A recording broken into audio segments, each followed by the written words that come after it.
There's something that I need y'all to understand when it comes to generational curses, and something that I need y'all to be aware of. All right. Understand that trauma can be generational. Trauma is generational.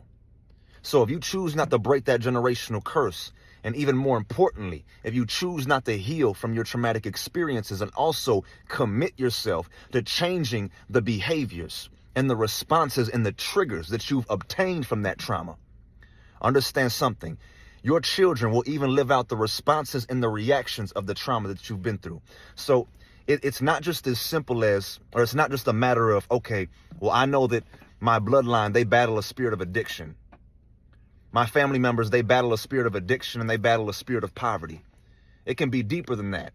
All right. And that's why it's so important to identify traumatic experiences and the behaviors and the triggers that you've obtained from these things. So say, for example, you have a mother that was always in and out of relationships with men that abused her. And now she lived the rest of her life through the lens of bitterness, unforgiveness, rejection, anger, resentment. The rest of her entire life flowed out of that state. Now you say you're a daughter, okay? And say now you also end up in the same pattern. You also end up being with several different men that abuse you. And you also now live your life through the lens of rejection, anger, bitterness, resentment, offense, unforgiveness.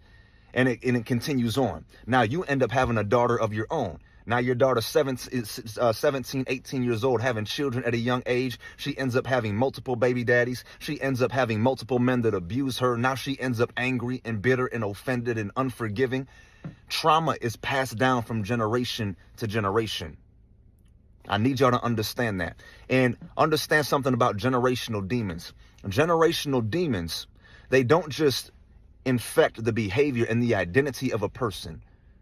They don't just live through the person, but generational demons, they can be everywhere. They're familiar spirits. They monitor you. So they even know what types of people you're attracted to. They know what types of situations that your family members have been through.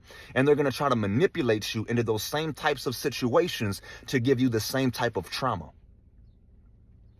So I'm going to give you another example. Say you have a son. Fathers, say you have a son. Now your son grows up and he's 20 something years old, and you end up realizing like, wow, my son not only behaves the way that I do, but how did he just so happen to coincidentally have the same type of friends that I used to have? Like, how does that even happen like that? My son, he never even saw the type of friends I had back in the day. How does he end up with the same types of friends? How does he end up attracted to the same type of woman? Not even attracted to the same type of woman physically, but I'm talking